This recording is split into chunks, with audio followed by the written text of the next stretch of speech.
البدع والأهواء، أهل البدع العقائدية وأهل البدع السياسية. نقول بيننا وبينكم السلف، بيننا وبينكم الكتب، كان فيقول البدع بيننا وبينكم. Rahim. Qala al-Imam al-Bukhari rahimahullahu taala, al-babur rabi' wal khamsun, babus sholati fil bi'ah.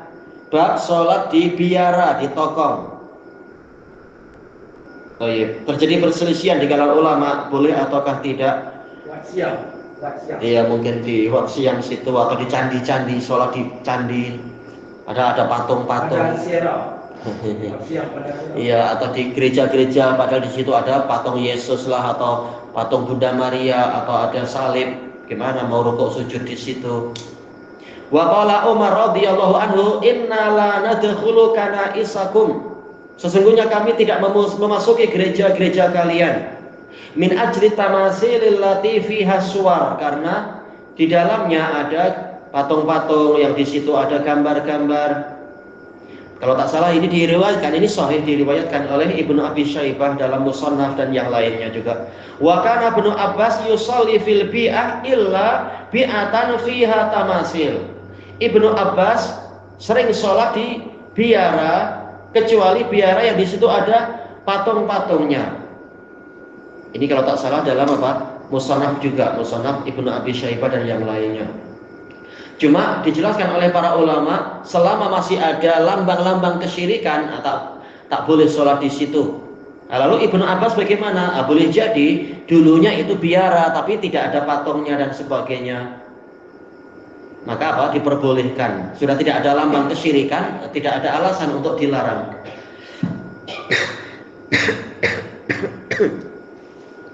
Qala rahimahullahu ta'ala, al-haditsur rabi' wasalasun ba'da arba'imi'ah 434. Haddatsana Muhammad qala akhbarana Abdah. Tayyib. Diperselisihkan siapa Muhammad yang tidak disebutkan identitinya di sini, kelengkapannya, nisbatnya. Apakah dia adalah Muhammad bin Salam al-Baikandi Abu Abdillah, atau mungkin Muhammad bin Yahya Ibnu Faris az-Zuhli, atau yang lainnya. Memang diperselisihkan. Tapi jelas semuanya siqah yang dipilih oleh Imam Bukhari sebagai gurunya di sini. Qala akhbarana Abdah, kalau tak salah ada Abdah bin Sulaiman, beliau Madani.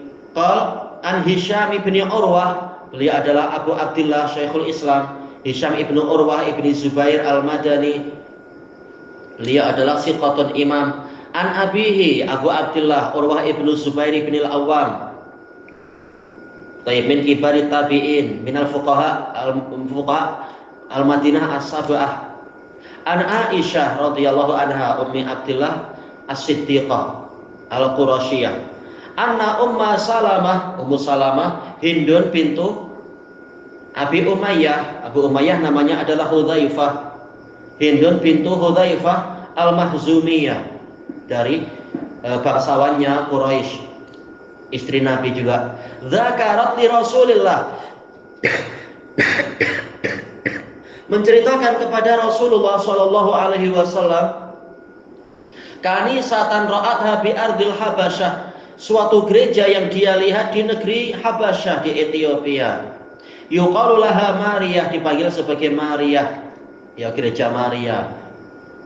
Termasuk ada cerita yang menyebabkan sebagian orang-orang Afrika yang hatta pendetanya pun masuk Islam adalah, yaitu dia heran kenapa kalau Yesusnya yang di gereja-gereja di sana Afrika itu cenderung kulitnya hitam, tapi ketika dia ke Eropa, wajah Eropa jelas. Ketika di Cina, kenapa matanya sepet putih? Mana yang mana ya betul Yesus? Takkan Yesus berubah-ubah wajahnya, identitinya lain-lain. Akhirnya dia tak yakin ini betul, ini cuma khayalan orang-orang. Akhirnya masuk Islam. Baik. Nah, di sana memang banyak terjadi kristenisasi, ma'ruf, karena orang-orang Romawi memang melakukan kristenisasi besar-besaran di Afrika setelah masa pemerintahan Konstantin. Fadzakarat lahu ma ra'at fiha minas suwar. Kemudian Ummu Salamah menceritakan kepada Nabi SAW gambar-gambar yang dia lihat di dalam gereja itu. Tayyib, ini bid'ahnya orang-orang Nasara, suka buat gambar, meniru orang-orang yang diazab oleh Allah dari kalangan kaumnya Nabi Nuh, yang suka membuat gambar-gambar orang soleh untuk menambah kesemangat. Setelah gambar kemudian apa? Yaitu patung-patung, sehingga justru akhirnya patung itu disembah, diibadahi, dikultuskan dan seterusnya. Dengan sebab itu maka Allah menutup pintunya. Allah dan Rasulnya melarang umat Islam memelihara gambar-gambar, patung-patung, walaupun tidak sampai disembah, tetapi ini adalah menyebabkan kesyirikan. Bahkan apa? Syirik dalam masalah rububiyah, meniru Allah di dalam mencipta, bergaya meniru Allah Ta'ala. Semakin mirip berarti semakin menyaingi Allah. Makanya kamera-kamera, demikian pula video, itu adalah haram, dosa besar. Allah mengatakan, wa man adlamu mimman yadhabu yakhluqu ka khalqi. Siapa yang lebih zalim daripada orang yang mencoba mencipta seperti ciptaanku. Berarti inilah yang paling zalim, karena mencoba meniru rububiyah Allah Ta'ala. Pintunya ditutup. Tak boleh meniru orang-orang ahli kitab atau yang sebelum mereka yang dilaknat oleh Allah Ta'ala. Faqala Rasulullah sallallahu alaihi wasallam, ulaiki qaumun idza mata fihimul abdus salih. Ulaiki, ya, kembali ke Ummu Salamah. Mereka itu, wahai Ummu Salamah, adalah suatu kaum yang mana jika hamba yang saleh, awi ar-rajulus saleh, atau lelaki saleh itu mati di tengah-tengah mereka, banau ala qabrihi masjidah. Mereka membina di atas kuburnya itu masjid, yaitu tempat ibadah. Walaupun mereka mungkin menamakan, ya, itu tadi bi'ah atau kanisa atau yang lainnya. Intinya adalah tempat ibadah. Niatnya baik agar bersemangat ibadah, mengagungkan Allah, sekaligus apa? Mengagungkan orang yang mati. Tapi niat baik tidak cukup, karena membuka pintu kesyirikan besar-besaran. Baik menurut sisi pandang mereka, tapi ini membuka kerusakan yang besar. Wa sawwaru fihi tilka suwar. Mereka membuat gambar-gambar di situ. Ulaiki syirarul khalqi indallah. Mereka adalah makhluk yang paling buruk di sisi Allah. Ternyata niat yang baik tidak cukup. Ketika tidak mengikuti ajaran Allah dan Rasulnya, malah membuka pintu kesyirikan, malah jadi makhluk terburuk. Na'udzubillah. Sementara kaum muslimin malah justru suka meniru-niru kaum yang paling buruk itu. Padahal Nabi sudah melarang. Tapi dengan alasan ulama lebih tahu, Syafi'i mengatakan akrahu, saya tidak suka. Atau ya Syafi'i bilang akrahu, tapi Nabi melarang. Dan Allah melaknat orang-orang macam itu. Bagaimana Anda lebih mengutamakan kalam Syafi'i? Kalaupun Syafi'i tidak sampai mengharamkan misalkan. Sementara Syafi'i mengatakan akrahu, ikut kalamullah, makruha, yaitu yang dibenci, padahal dia dosa besar. Baik.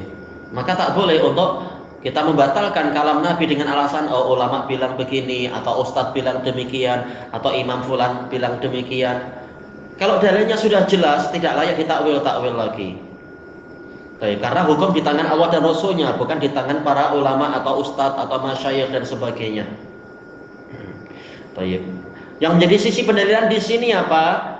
Yaitu adanya gambar-gambar di dalam gereja-gereja.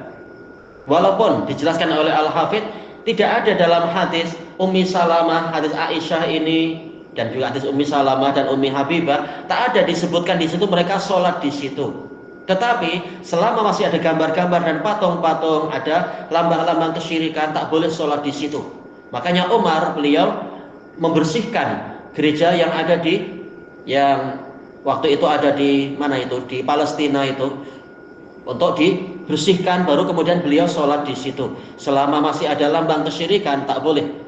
Karena Nabi melarang dengan pelarangan yang jelas, tidak boleh menyembelih di tempat yang dahulunya ada patung atau ada tempat perayaan. Walaupun itu dahulu, apalagi ini betul-betul tempat ibadah, masih ada patung, masih ada lambang-lambang itu, maka itu adalah haram. Bahkan orang yang sengaja masuk ke situ bukan untuk nasihat, tapi untuk bersenang-senang, boleh jadi dia dikafirkan. Seperti telah sahih dari Imam Syafi'i. Tatkala Imam Syafi'i meriwayatkan hadis dari Nabi SAW. Kemudian beliau ditanya oleh salah satu muridnya, ya Aba Abdillah atakhudhu bihadza? Wahai Abu Abdillah, apakah Anda berpendapat dengan isi hadis ini? Maka Imam Syafi'i marah. Beliau mengatakan, atara alayya zannaron atarani akhruju minal kanisah. Apakah engkau melihat di tengah-tengah badan saya itu ada zannar, yaitu ikat pinggang yang menjadi ciri khasnya orang Yahudi? Apakah engkau melihat aku itu keluar dari gereja, yaitu apakah aku ini kafir sehingga tidak ikut Nabi? Karena orang yang melakukan lambang-lambang kekufuran tadi masuk ke tempat-tempat peribadahan orang kafir tanpa udzur, dia itu kafir hukumnya. Hukum dohirnya macam itu, kecuali kalau diberitahu ada udzur dan sebagainya. Orang muslim tentunya ikut Nabi. Orang kafir wajar kalau tidak ikut kalam Nabi. Ini jelas, tegas sekali kata Imam Syafi'i. Tapi kata yang tegas tidak juga ditaati oleh orang-orang, terutama para politikus bermudah-mudah masuk ke gereja, ke tokong, ke candi-candi mencari populariti untuk nanti dapat dukungan di pilihan raya. Ini naudzubillah. Padahal katanya madhabnya ikut madhab Syafi'i. Yang Syafi'i melarang dengan keras, kenapa malah dipraktekkan juga? Ini tidak jujur, sekedar politik. Tayyib ilahuna wallahu a'lam. Subhanakallahumma wa bihamdika la ilaha illa anta astaghfiruka wa atubu ilaik. Alhamdulillahirabbil alamin. Jazakumullahu khairan.